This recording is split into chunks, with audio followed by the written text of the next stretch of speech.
Assalamualaikum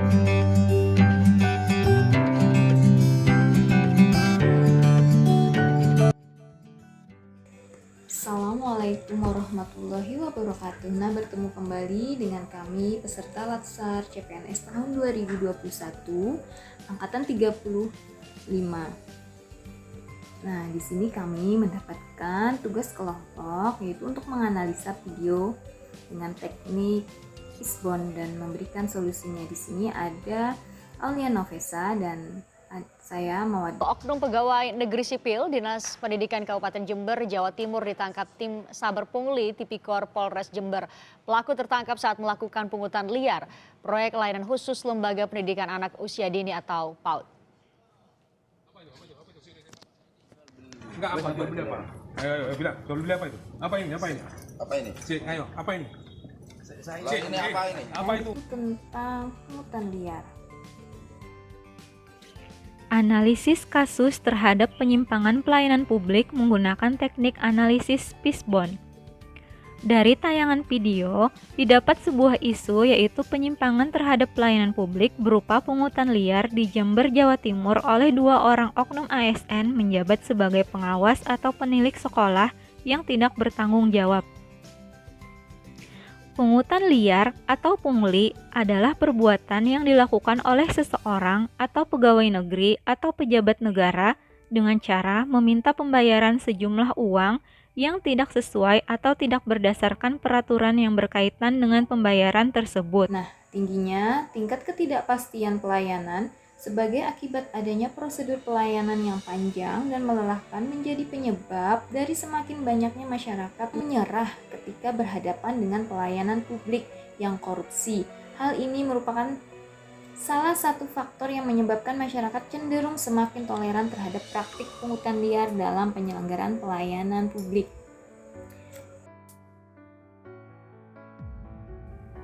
Apa saja faktor penyebab terjadinya pungutan liar? Nah, untuk menjawabnya, kami menggunakan teknik analisis Fishbone. Apa yang dimaksud analisis Fishbone? Analisis Fishbone merupakan sebuah metode yang digunakan untuk membantu memecahkan masalah yang ada dengan melakukan analisis sebab dan akibat dari suatu keadaan dalam sebuah diagram yang terlihat seperti tulang ikan.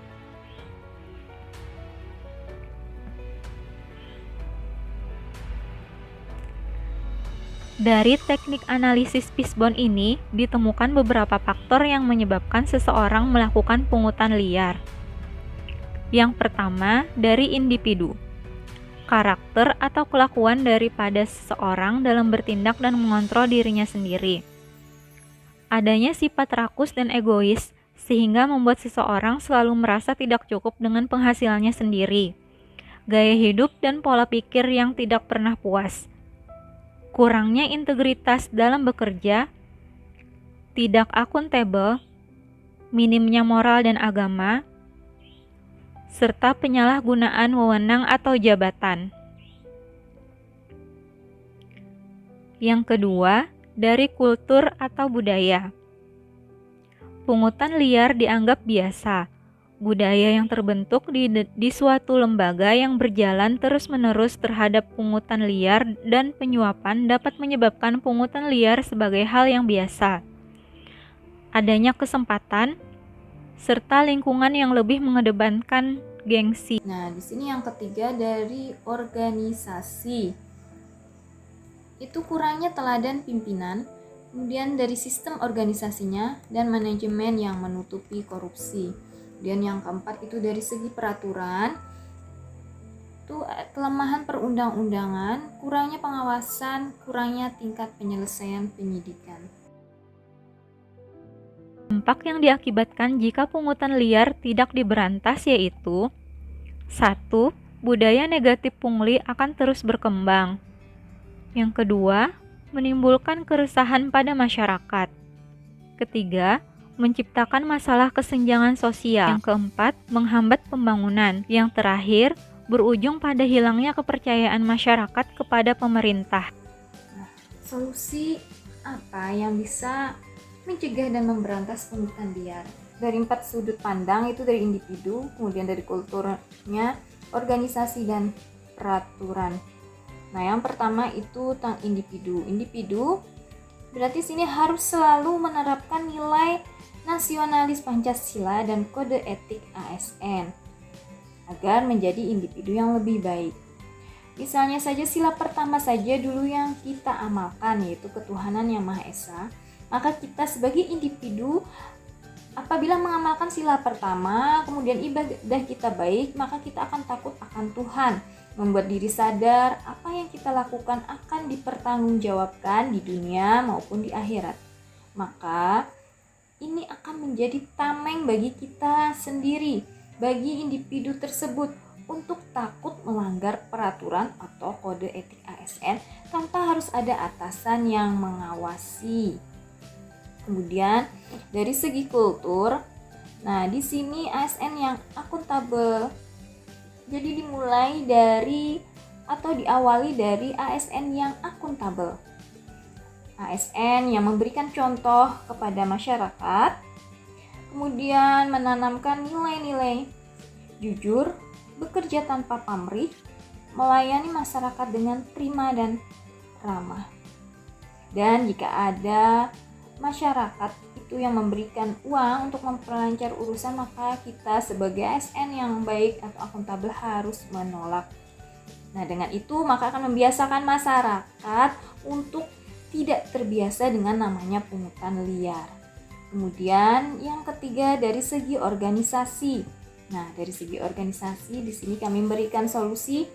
Misalnya di tempat kerja itu dibiasakan dalam 1 minggu itu 1 kali atau 1 kali dalam seminggu, misalnya di pagi hari, pemimpin dan para pegawai itu mengingat, mengulang dan membacakan kode etik ASN agar selalu tertanam di hati. Kemudian yang kedua itu pemimpin harus menjadi teladan. Artinya pemimpin harus memberikan contoh yang baik, menjadi PNS yang akuntabel, nasionalis, menerapkan etika publik, meningkatkan mutu dengan inovasi dan harus bersikap anti korupsi. Kemudian di sini evaluasi kinerja pegawai. Nah, kalau ini kan videonya itu tentang ASN seorang guru ya. Jadi misalnya di sini di Dinas Pendidikan harus sering mengevaluasi kinerja pegawai atau gurunya untuk meningkatkan etos kerja yang sesuai dengan kode etik. Kemudian ada program peningkatan iman dan takwa. Jadi sebuah organisasi baik di dinas, sekolah ataupun tempat kerja lain buat program peningkatan iman dan takwa. Misalnya saja seperti diadakan pengajian 1 minggu 1 kali 1 minggu. Kemudian ada pelatihan-pelatihan SQ untuk memberikan motivasi spiritual sehingga kita pemimpin maupun pegawai itu akan lebih mendekatkan diri kepada Yang Maha Kuasa. Kemudian ini dari segi peraturan. Nah, kalau dari segi peraturan di sini pemerintah itu harus lebih tegas dan jelas dalam membuat peraturan maupun sanksinya dan harus dijalankan dengan sebaik-baiknya sehingga masyarakat dan siapapun akan lebih menjalankan peraturan dengan baik.